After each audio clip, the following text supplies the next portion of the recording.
kalau nak sayur organik murah kan, cari direct dekat farm lah. Kalau kita jual kat middleman tu, sekilo RM6 macam tu je. Tak sampai RM10 pun kita jual sekilo. Jadi kalau korang boleh support local direct to consumers ni, diorang dapat, mungkin lah korang boleh beli atas harga RM10 ke, dah enough profit for them. Yes. Dan korang pun dapat sayur yang sekali ganda lagi murah. Kalau beli kat luar mungkin RM20-30.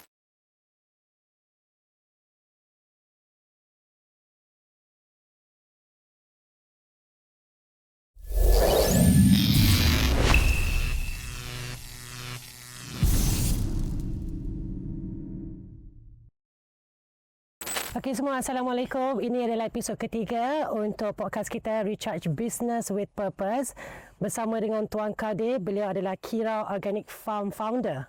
Okey, pengusaha co-founder ya untuk Kira Organic Farm. Jadi hari ini kita sangat berbangga bersebelahan dengan tuan pengusaha sendiri. Dia bukan sebuah gerakan yang bukan sekadar menjual hasil pertanian. Kita nak buka sikit kata-kata indah kan.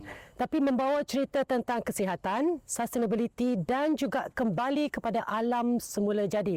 Sebab itulah kita shoot podcast hari ini di luar ya. Sangat indah. Jadi I nak start dengan satu soalan yang sangat mudah. Pernah tak dalam perjalanan Tuan Kadir sendiri dalam membina organic farm ni kan, ada satu momen bila Tuan Kadir rasa sendiri macam ini bukan sekadar bisnes makanan sihat, ini sebenarnya lebih daripada sekadar menjual makanan sihat. Ia lebih menjuru kepada kehidupan manusia seharian kita. Jadi mungkin Tuan Kadir boleh kongsikan dan memula topik kita di podcast pada hari ini dengan journey Tuan Kadir. Terima kasih. Saya Kadir, co-founder Kira Organic Farm. Okey, cerita pasal journey itu kan. Okey, bila mula-mula pengalaman tu memang kita start dengan bukan pertanian organik. Kita tanam macam orang biasa. Tanam pakai racun, tanam pakai bahan kimia lah. Lepas tu bila kita start buat organik, kita ambil proses pembelajaran yang sangat panjang. Sebab masa tu tak ada mentor. Jadi kita belajar daripada buku dan video-video dan pengalaman orang lain lah. Okey, dan daripada proses pembelajaran ni, kita sedar yang sebenarnya proses cara kita bertani sekarang ni, kita sebenarnya sedang merompak masa depan anak-anak kita. Maksudnya cucu cicit kita sedang habiskan resources yang diorang akan pakai. Baja-baja kimia yang kita pakai sekarang ni sebenarnya sepatutnya mungkin boleh tahan sampai beratus beribu tahun, tapi kita pakai dalam kadar yang pembaziran yang terlalu tinggi. Berlebihan lah. Dengan kadar yang berlebihan dan kita sedang pakai benda ni dan dia akan affect. Lepas tu dengan penggunaan bahan bakar macam petroleum, kita pakai dalam keadaan yang bagi saya gila lah. Kita macam tak fikir anak cucu cicit kita ni lagi berapa tahun kan benda tu juga. Dan macam mana dia nak survive dalam keadaan semua resources yang limited. Betul. Jadi bila kita buat pertanian organik ni, kita start aware benda tu dan dia buat kita lagi semangat untuk go further lah. Kembangkan lagi benda ni. Itu satu titik yang menyebabkan Tuan Kadir nak venture into organic ataupun pertanian. Sebab mungkin ramai kat luar sana dia tak tahu ataupun ada malas nak faham dengan konsep lebih mendalam. Apa nak kena tanam pokok lah, nak kena fikir baja macam mana. Itu mungkin satu proses permulaan yang sangat sukar. Tapi macam saya pun baru tengok, baru lihat segelin apa orang kata secebis je tengok ni nampak macam sangat indah, tapi yang perbezaan Tuan Kadir adalah Tuan Kadir mengusahakan organik. Di mana mungkin ramai kat luar sana dia tak nak mulakan organik, dia lebih mulakan tanaman biasa lah kan. Macam sayur, sawi ke apa kan. Okey, mungkin sebab kita punya topik ni pun kita nak tanya dengan lebih mendalam tentang bagaimana permulaan journey dan kenapa memilih organik. Macam tadi dah ada beritahu dah, tapi mungkin lagi detail. Saya akan cerita. Ya, betul. Jadi macam mana sebenarnya perjalanan bermulanya untuk Tuan Kadir dan juga isteri Syakira di Kira Organic Farm? Habis SPM, saya terus beritahu ayah saya nak jadi petani sebab ada tanah sekangkang kera dekat belakang rumah tu. Okey, sebab ada tanah sendirilah masa tu. Abang saya buat pertanian sikit, dia tanam sayur sikit. Saya pun rasa enjoy. Dan saya pun membesar dalam environment Felda. Dia besar dalam environment Felda. Masa tu dia kawasan kampung ke ataupun di bandar? Kalau Felda kita duduk dalam gugusan perumahan. Maksudnya adalah dalam 100 biji rumah, semua orang buat benda sama. Semua orang buat ada sawit ataupun. Jadi kita memang dah terbiasa dengan lifestyle tu. Okey, lepas tu habis SPM saya decide cakap abah saya nak buat pertanian. Abah saya dia jadi blur sekejap. So masa tu saya dapat 2 scholarship daripada MARA dan daripada Felda. Dua semua untuk scholarship belajar luar negara. Tapi satu scholarship tu untuk belajar chemical engineering dan satu lagi bioteknologi. Jadi ayah saya pun pandai lah. Sebab dia tahu saya kalau nak buat apa, saya akan buat. Dia kata, Dad, orang Kedah kalau nama kadir, orang panggil Dad lah. Yang Mahathir lah, dia panggil Dad. Okay, Dad, hang belajar dulu. Hang belajar dulu, balik ni hang buat kebun. Okey. Lepas tu, dia suruh habiskan belajar dululah, baru jadi, sambung. Alhamdulillah, nasib baik orang tua saya bagi satu nasihat yang bagus. Saya sambung belajar dekat University of California Davis. Masa tu jumpa wife saya. Jadi saya belajarlah dalam Universiti Pertanian, belajar pasal pertanian. Dan masa tu boleh nampak, pertanian ni memang kena dengan jiwa saya. Memang saya kena. Lepas tu balik pada Malaysia, daripada sana balik ke Malaysia, buat pertanian. Saya belajar kerja dengan dekat estate. Manage sawit beribu ekar, petah beribu ekar. Lepas tu buat tanaman konvensional sendiri. Lepas tu dah buat semua pengalaman ni, saya sedar kalau nak bertani secara konvensional ni kan, bagi saya memang tak ada masa depan. Bagi saya lah. Sebab dengan keadaan kita orang susah, tanah pun tak ada.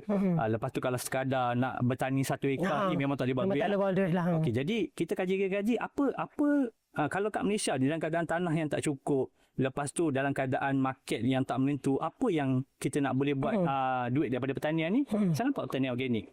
Sebab kalau ikut apa yang kita orang belajar, sebenarnya kita anti-organic. Sebab kita belajar bioteknologi. Bioteknologi ni basically kita buat GMO.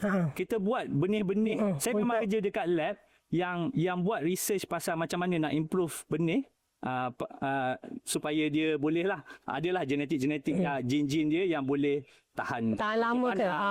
Ataupun buat je contoh tomato tu patut seminggu dah rosak, dia boleh tahan sampai 2 bulan.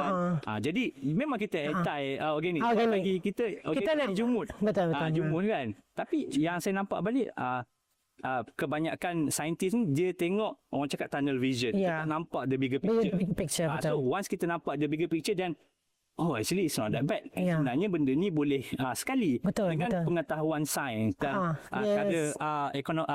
kita belajar daripada alam, kita boleh buat satu benda yang lagi hebat. Dan kelebihan dia, bila saya makin lama dalam industri ni, saya sedar macam kalau buat konvensional ni memang tak ada masa depan. Saya cakap betul. Kalau saya tak bayar pekerja asing, memang saya tak boleh buat duit. Memang kena bayar as low as possible, work as long as possible. Dua benda tu kita kena fokus. Tapi bila kita buat organik, kita boleh relax sikit. Customer kita, dia lebih... Dia mix sikit kot. Dia tak ramai. Dia macam yang biasa punya. Lepas tu, dia sangat loyal. Betul. Dia nak support. Dia nak organik je. Kalau dia sekali dia order, dia nak support kita. Dia nak macam, apa you buat, you bagi je. Maksudnya kita dah tak jual sayur dah. Kita jual kita punya movement. Kita jual kita punya idea to them. And dia orang nak support. Memang saya enjoy betul yang tu. Tu yang saya rasa macam mungkin inilah masa depan untuk petani-petani muda. Sebab we are losing petani muda sekarang ni. Betul. Itulah saya nampak tu yang kita start ambil protege yang muda. Ini mungkin pertanian yang korang nak. Tapi saya still exposekan dia orang kepada pertanian-pertanian yang biasa lah. Last kali banyak yang start. Tapi tadi yang macam Tuan Kadir kata, banyak petani muda dia dah lose tau. Dia punya tujuan asal. Kenapa dia nak mula dalam bidang pertanian ni? Awal-awal tu best lah. Dah dapat dana, dah dapat macam-macam reference lah, guideline lah, mentor. Siap ada mentor untuk 1 bulan, 2 bulan. Tapi after that, dia terus terbiar. So dia tak ada longevity punya dia tak ada plan after that. Saya rasa mungkin itu dari segi kita boleh cakap dari segi beza budaya juga. Mungkin zaman kita, orang yang lahir 80-an 90-an, dia memang benda semua susah. Masa zaman kita beranak tu pun phone tak ada. Sendiri manual. There's no very hard. Betul. Tak ada ChatGPT, tak ada apa. Zaman sekarang ni dalam keadaan semua benda mudah. Kenapa nak buat benda susah? Jadi kita kena bagi lebih reason untuk diorang get into this. Kalau contohlah saya bagi satu example yang simple. Kes bawang itu kan.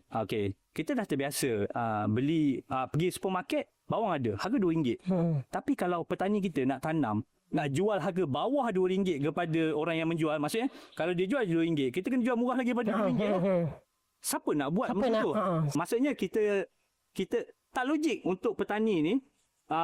Maksudnya dia orang pun nak beli iPhone baru, dia orang pun nak ada juga komitmen kehidupan dia sendiri lebih mewah lah kan. Betul. Tapi agak sukar untuk dia orang buat macam tu dalam keadaan market sekarang yang anggap makanan ni satu benda yang murah dan senang nak membazir. Maksudnya kalau tak nak kita buang je. Sebab benda ni murah, cheap commodity kan. Betul, faham. Itulah. Betul, faham. Saya nampak dari segi tu mungkin dia apa environment kita sekarang ni kat Malaysia ni tak membantu petani muda untuk masuk kat tu. Itu jujur memang saya pun faham juga. Dia tak membantu langsung dalam dimensi petani muda yang nak bukan menjual je, yang nak mula ke pertanian. Walaupun sekarang ni tiba-tiba sekarang ni ramai betul yang nak tanam dekat tepi balkoni lah, nak cari tanah kosong, dan anak muda dia akan cari dana. Betul. Okey, tapi untuk Tuan Kadir, mungkin Tuan Kadir sebagai mentor lah kat luar sana kan, yang mulakan pertanian penanaman organik tau.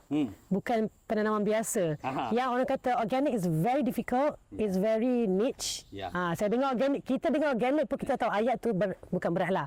Dia ayat yang very kita kata khusus kepada orang yang ada passion, yang ada tenaga, yang ada masa, yang banyak.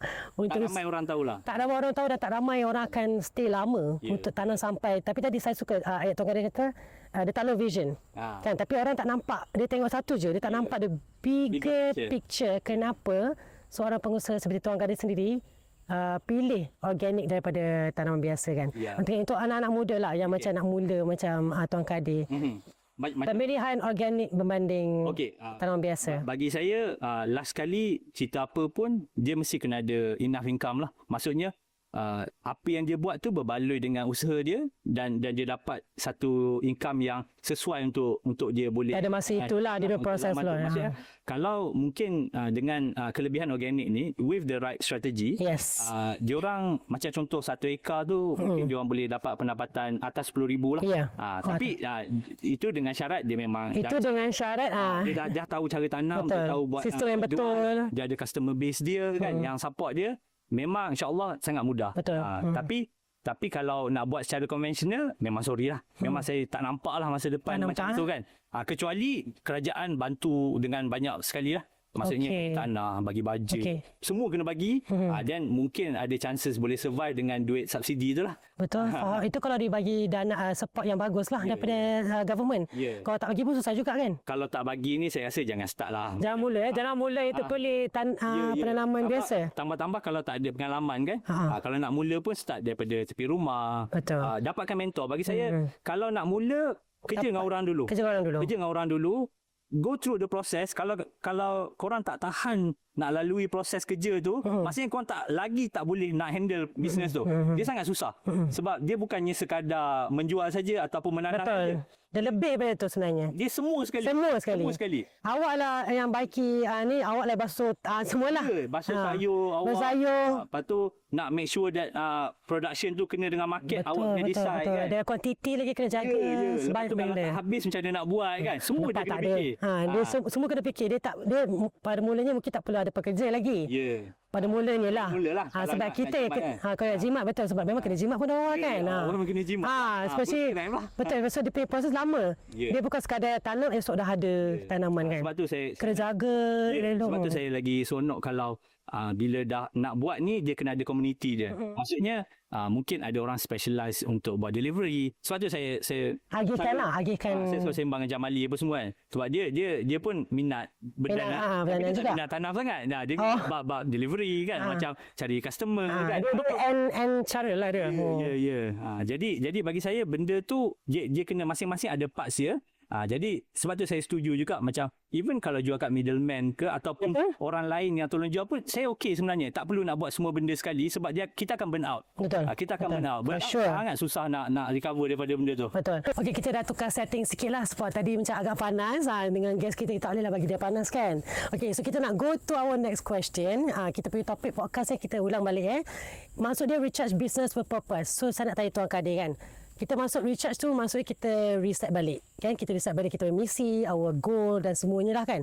Jadi untuk journey Tuan Kadir sendiri sebagai pengusaha Kira Organic Farm ni, pernah tak ada satu titik terendah ataupun paling, mesti banyak kan, paling challenging dan paling rasa macam sukanya untuk come back up, you know?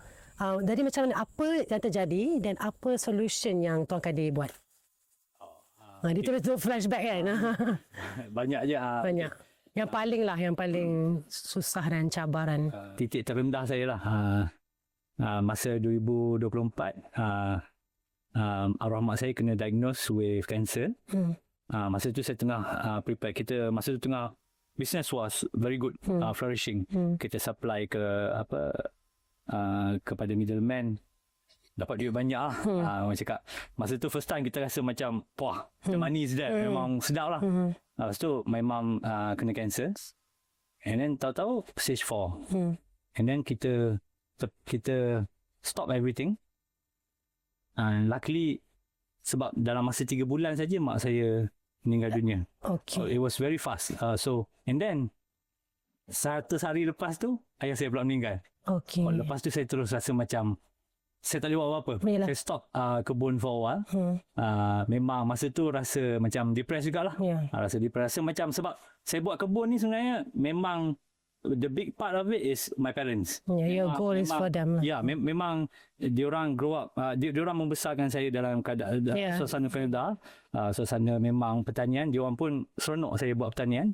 Dan kalau saya balik kampung ke apa, memang saya akan sembang buat pertanian je lah dengan ayah saya. Sebab ayah saya, dia pun faham, dia pun tahu. Dia tak ada orang nak sembang buat pertanian. No one layan dia except me lah. Kecuali tuan adik. Ya. Jadi masa tu rasa memang it was a big hit lah for me.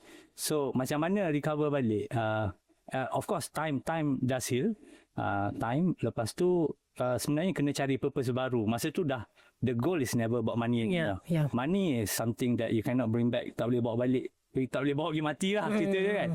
So saya fikir masa tu saya rasa dengan ilmu apa yang saya ada, saya nak contribute balik kepada society lah. Masa depan ke apa kan. Start dari tu saya buat consulting business lah. Sebab masa sebelum ni siapa minta consulting kat saya, saya tolak. Saya tolak sebab kan sibuk lah nak. Saya cakap saya tak ada masa nak layan orang lah. Sebab kita pun tak tahu nak kerja dengan orang macam mana. Sebab saya ada cara saya sendiri bekerja dan saya tak yakin saya boleh nak consult orang lah. Tapi daripada situ kita buat consultation dan daripada situ kita dapat macam actually sebenarnya ramai orang yang nak buat organik tapi dia tak tahu cara nak buat. Jadi masa tu rasa seronok. Bila buat kebun, kita rasa macam kita nak list down SOP dia, cara macam mana, apa yang mungkin orang yang beginners tak tahu kan. Untuk mulakan, kita dah lagi aware. Ada blueprint lah untuk diorang tengok macam mana. Dan daripada situ kita rasa macam even benda paling kecil pun kita akan record dan kita nak share benda tu dekat orang yang beginner. Sebab kita dah buat terlalu lama. Kita ingat benda yang basic-basic ni orang dah tahu. Sebenarnya orang tak tahu. Tak tahu, betul. Jadi daripada situ kita rasa macam yelah, kita gain back traction, rasa seronok balik kebun dan rasa macam now buat kebun ni lebih kepada kita nak serve the newer generation. Dan orang yang betul-betul nak buat lah. Dia dah ubah sikit lah persepsi, ubah sikit lah lepas kejadian yang berlaku tu kan. Jadi tadi tuan kata time heals. Maknanya dia kita go with the flow. Tapi at the same time masa tu rezeki tuan kata mungkin ada datang balik lah orang minta mentor lah, konsultansi dan sebagainya. Jadi dia selari dengan perjalanan yang Tuan Kadir dah hadir kat situ kan. Tapi itu titik terendah untuk Tuan Kadir. Itu memang saya rasa macam paling saya jenis orang sebab dia ada your reason. Saya nak chill. Tapi bila when it comes to parents, sebab saya rasa terkilan juga sebab bila buat kebun ni saya tak banyak masa spend dengan diorang. Dan masa yang saya betul-betul spend dengan diorang masa diorang last sakit tu ya. Jadi saya rasa macam saya terkilan.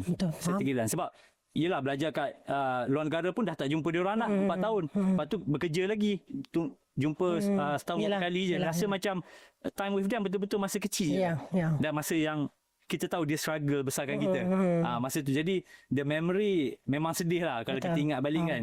They try so hard nak besarkan kita. Tapi tak apalah Tuan Kadir, Allah bagi Tuan Kadir waktu yang terakhir mereka di sini memang untuk bersama-sama dengan ibu bapa. And they are your reason kenapa Kira Organic Farm ni dibina juga kan. Atas asbab kesokongan mereka juga. Sangat tapi itu kita cakap lebih kepada sedikit emosi lah. Tapi saya nak cakap physically kan. Saya tengok keseluruhan Kira Organic Farm ni dia nampak sangat luas tau. Tapi yang penjaganya, yang pengurusnya ada 2-3 sepasang suami isteri dan juga mungkin 2-3 orang je kan. Jadi sebenarnya mostly 2 orang je lah. 2 orang je lah. Okey, nak tanya. Mesti ada rasa fasa yang penat sangat-sangat dan tiba-tiba hilang loss connection macam okay, saya tak nak buat dah lah organik, mesti ada lah. Contoh faham. terduduk kejap lah penatnya nak buat ni kan, dengan macam-macam cabaran datang, tak ada orang belilah, duit dengan ekonomi yang duit naik-naik macam-macam kan. Pernah tak rasa pengalaman rasa loss tu? Okay, memang sebenarnya saya perasan maybe the word for me is more like burn out lah. Burn out lah, okay. Bab tanam tak ada masalah. Tanam is benda paling senang.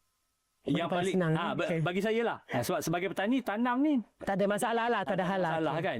Yang masalahnya bila dah keluar hasil, betul, nak jual. Macam mana? Lepas tu kadang-kadang nak jual tu pula customer ada macam-macam ragam. Kalau kita jual kat middleman, ragam middleman. Kalau kita jual direct to consumer, consumer punya isu pula. Kan? Jadi sebenarnya sebab kita orang ni pun macam jenis introvert. Kita pun biasa kerja dengan pokok-pokok bukan bising kat kita kan. Kalau ni kan. Jadi bila ada nak handle customer punya emotion tu, buat kita memang sangat burn out lah. Saya rasa macam worth it ke kita nak layan all this problem, just nak buat benda ni. Tapi of course lah, saya nak benda tu benda yang short term dan benda tu kita build mental capacity. Betul, mental capacity. Betul. For your future next problem juga kan. Ni masa tu je lah yang mungkin susah. Tapi lepas tu dia dah boleh hadap dengan lebih kuat kan. Yang tu yang buat kita kadang-kadang connect dengan orang lain. Macam contoh kawan-kawan yang dia expert bahagian lain. Yang which is macam menjual ni bukan kerja kita orang. Betul. Memang itu dah lepas kepada orang lain. Jadi itu part dia. Kita bayar dia untuk handlekan that part. Susah juga kalau semua kita nak handle daripada tanam, nak menjaga sampai ke hujung tu. Susah betul kan. Tapi awal-awal tu memang fasa menjual pun sama. Kita kena buat juga. Nak tahu apa proses yang terlibat kan? Itu satu. Nombor dua adalah lebih kepada pengalaman lah. Kadang-kadang kalau kita outsource kat orang tu, betul ke, berbaloi ke dengan duit yang kita bayar kat orang tu, ataupun better kita bayar orang gaya outsource ke. Betul-betul. Tapi last kali saya memang setuju, apa-apa hal boleh outsource, kita outsource. Okey, itu cara terbaik lah sebenarnya untuk memudahkan semua kan. Betul. So kita pun nak dah belajar daripada pengalaman yang sebelum ni. Sekarang ni kita tahu dah macam mana nak sediakan template. Betul. Proses yang mudah. Kita buat benda yang kita tahu je. Yang betul. kita kurang mahir, bagi orang lain. Betul. Bagi orang mahir buat. Betul, sebab kita nak buat semua benda. Betul, sebab hujung-hujung kita perlukan juga penjualan yang tinggi kan. Okey, untuk demand industri sekarang ni untuk organik terutamanya kan. Macam kita ni pembeli juga. Organik tu masih lagi baru tau dekat grocery ke dekat mana-mana lah, pasar pun tak ada lagi yang jual. Ada? Tak ada. Pasar borong. Pasar borong tak ada lah. Tak ada lagi rasanya. Kalau adalah program bawah farmer. Ada. Macam adalah pesticide free. Macam tu lah. Tapi dia tak adalah menjual orang kata jual yang masif. Macam sekarang yang tak ada. Tak ada. Tapi kebanyakan dekat supermarket lah. Jaya grocer. All the premium punya. All the premium market lah. Sebab itu memang diorang terima dan ada demand. Betul. Untuk pasar borong belum lagi kan? Saya tak nampak lagi lah. Tak nampak lagi kan? Saya pun tak pernah. Mungkin lepas ni kira masuk dalam pasar borong kan kot? Mungkin. Tapi kita lebih nampak kepada peranan agensi kerajaan lah untuk membantu lah kan. Okey. Industri sekarang kan dia kata demand makin tinggi lah untuk organik. Mungkin ramai dah tahu juga betapa bagusnya dan berkualitinya makan organik compared to biasa punya kan. So macam mana Tuan Kadi boleh balance antara nak naikkan bisnes ni dengan nak maintain organik punya integriti ni? Itu persoalan ni. Macam mana nak seimbangkan? Okey, yang kita perasan adalah yang kelebihan bisnes organik ni, lagi kita berintegriti, lagi tinggi loyalty. Okey. Maksudnya kalau contoh kita boleh sampai tahap lah customer kita boleh update kat diorang. Okey, apa water test result kita? Apa test untuk racun dekat kita punya tanaman kan? Lagi kerap kita boleh bagi tahu kat diorang yang kita ni ikut all the specification tu, lagi diorang akan percaya dengan bisnes kita. Jadi dia tak ada konflik sangat dari segi macam tu. Lagi tinggi pematuhan, lagi kepercayaan. Betul. Jadi saya rasa dia tak ada isu lah. Tapi kalau buat konvensional, kita nak cut corners lah. Sebab kita margin dah kecil, kita nak besarkan margin tu. Tapi kalau untuk organik ni, margin tu memang dah besar. Cuma isu dia, kita nak kita nak tambahkan volume jualan tu. Tambahkan volume jualan tu, orang kena percaya kat kita lah. Sebab nak spend duit a bit more, lebih berapa persen tu, selagi dia tak percaya yang kita ni betul-betul buat organik, ataupun kita ni main sembang je. Sebab organik ni siapa boleh sembang? Ada orang cakap pakai baju organik pun dia dah tanam organik, tapi dia tak ikut specification main organik tu. Jadi banyak orang yang nampak macam buat organik, sebenarnya tak. Tapi tak. Jadi macam mana kita nak keluar daripada those bubbles tu. Maksudnya kita nak cakap daripada all this yang tak berapa nak betul sangat, kita nak jadi yang betul true. Betul true. Ada sebenarnya jujur kita sebagai pembeli kan, kita sebenarnya bukan tak kisah, kita tak tahu pun. Macam tadi baru je borak dengan Tuan Kadir yang kata bila kita beli organik punya labeling dekat supermarket, kita tengok je, sekarang tengok brand, kita tak tahu pun brand apa kan. Kira organic farm ke, tapi yang penting kita tahu tu organik, tapi di sebalik tu kita tak tahu pun dia ni betul-betul tanam ke atau dia hanya sekadar middleman penjual saja, labeling saja. Jadi kita akan support lah brand yang dekat atas tu kan. Betul. Dia susah kan untuk pakai Tuan Kadir sendiri. Setakat ni kalau contoh yang modus operandi sekarang lebih kepada pemborong, dia dah ada brand dia dan mungkin dia pun ada kebun yang kecil lah. Macam contoh mana cerita lah nama Nakifah pula kan. Jadi whatever brand yang kita nampak dekat supermarket tu, mungkin dia ada kebun ataupun mungkin tak ada. Tapi kebanyakannya dia kena ambil daripada kebun-kebun yang dah disahkan certified organic. Jadi itu boleh search kat mana tak? Dia ada dekat website. Ada website. Tahun tu siapa dapat My Organic punya certification lah. Jadi itu realiti dia.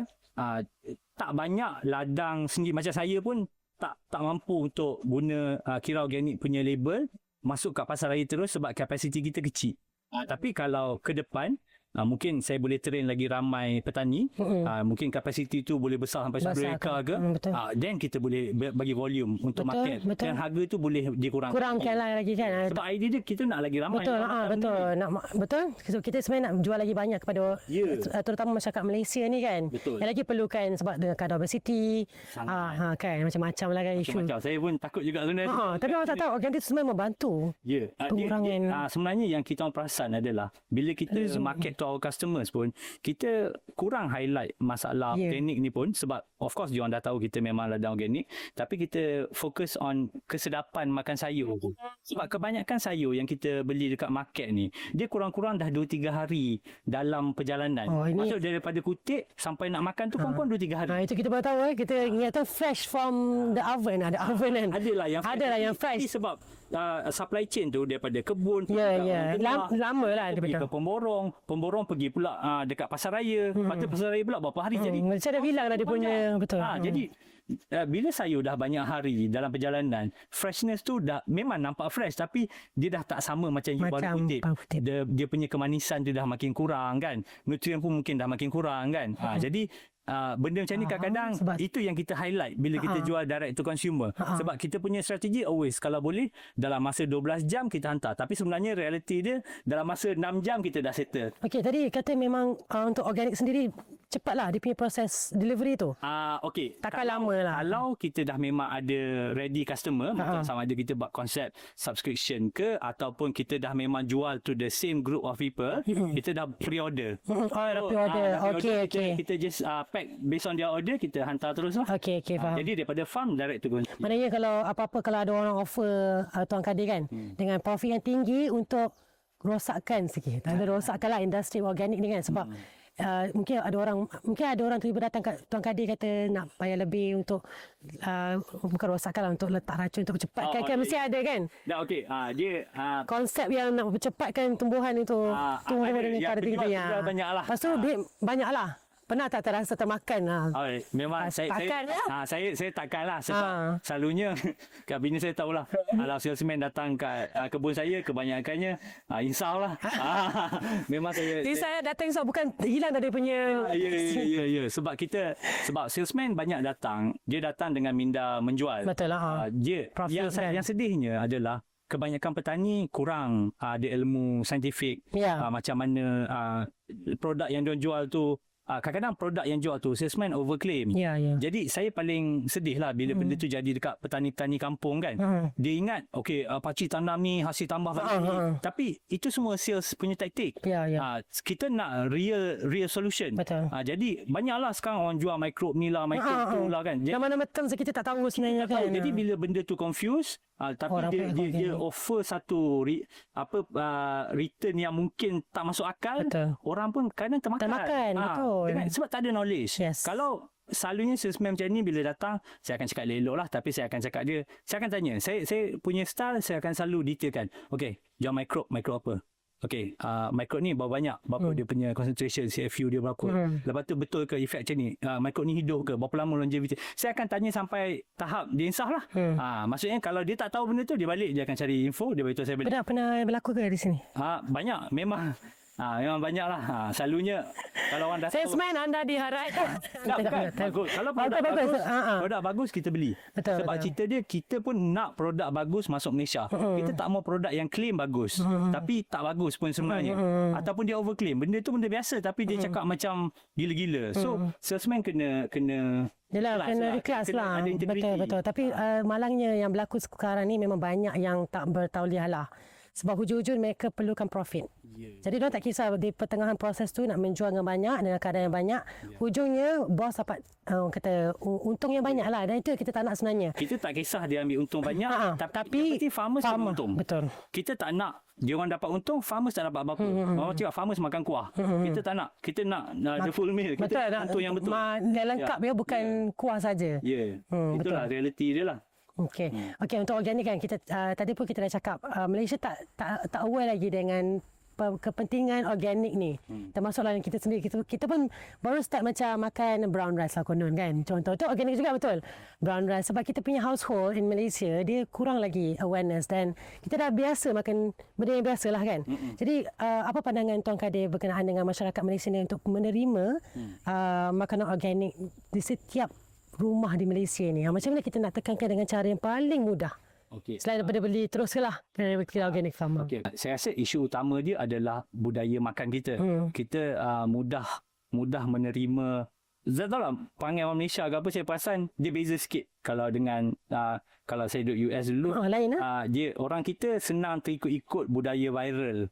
Benda ni famous, semua nak pergi. Semua nak pergi, semua nak beli. Beratur panjang pun sanggup pergi. Tapi benda tu kita tahu benda tak berhasil apa selalunya. Kita tahu.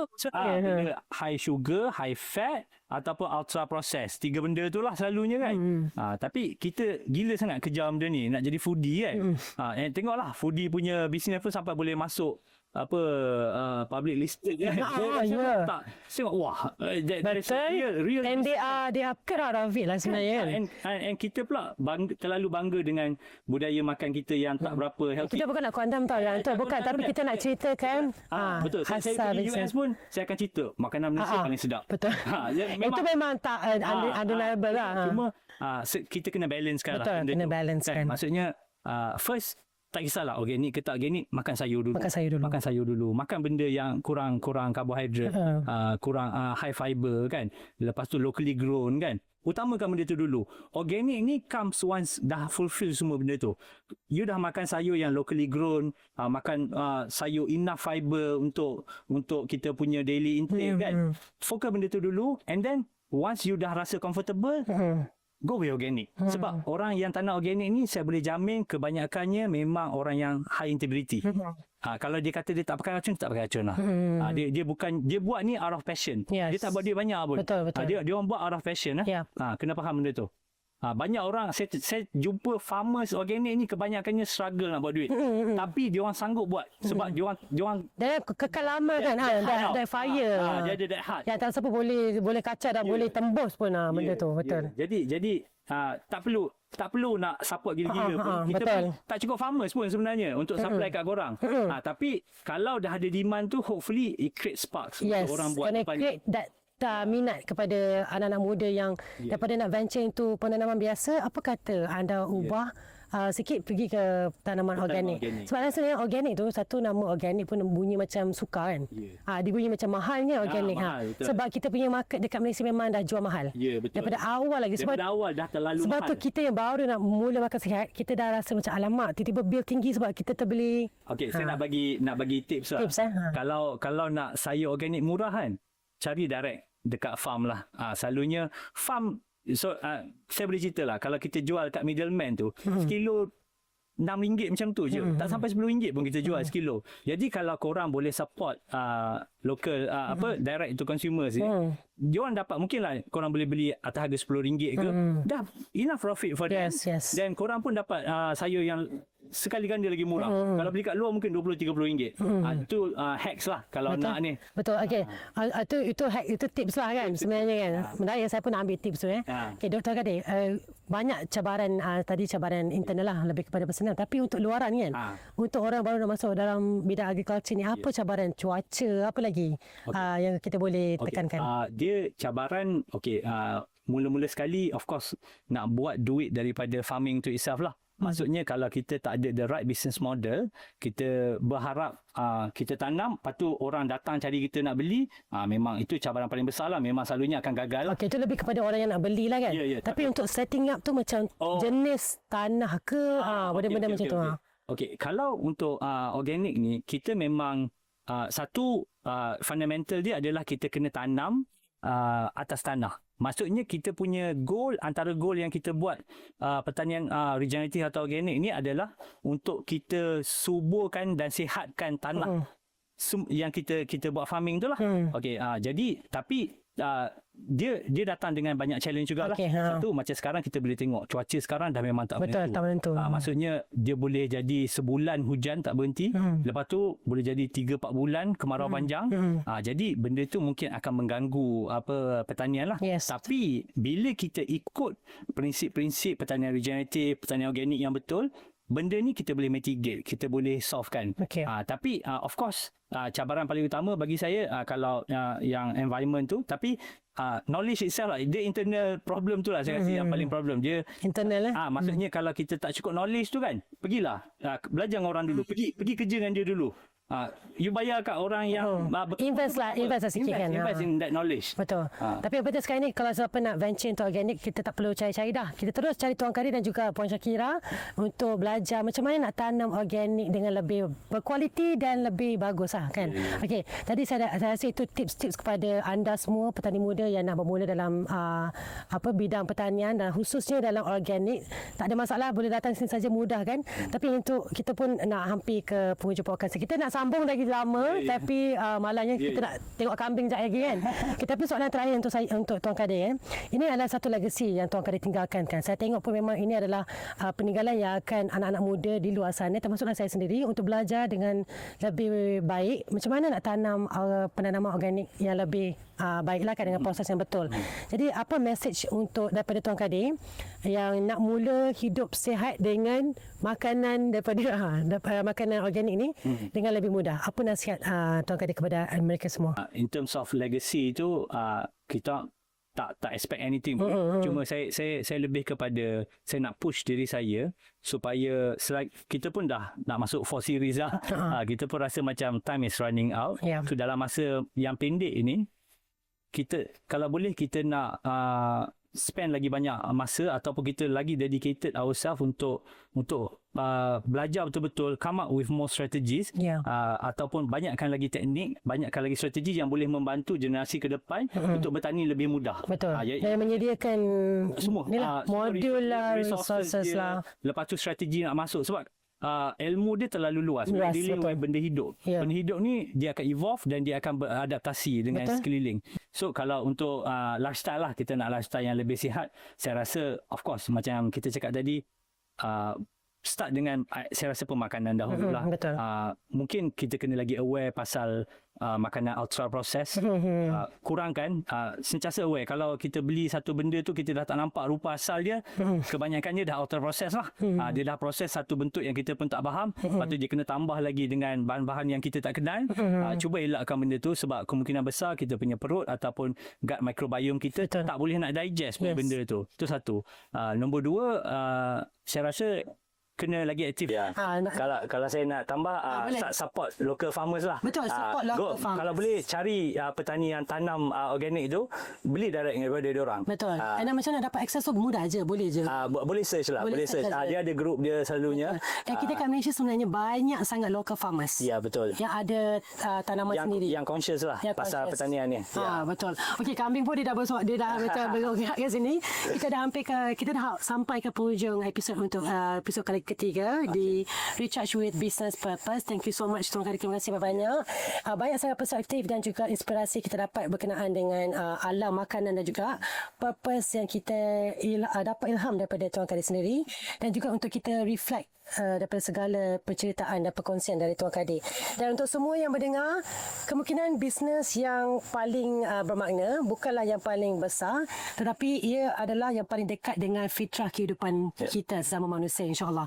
Dan saya Atif Izzah, semoga kita berjumpa pada episod seterusnya, insyaAllah. Dan ini adalah Recharge with Business Purpose Podcast. Assalamualaikum.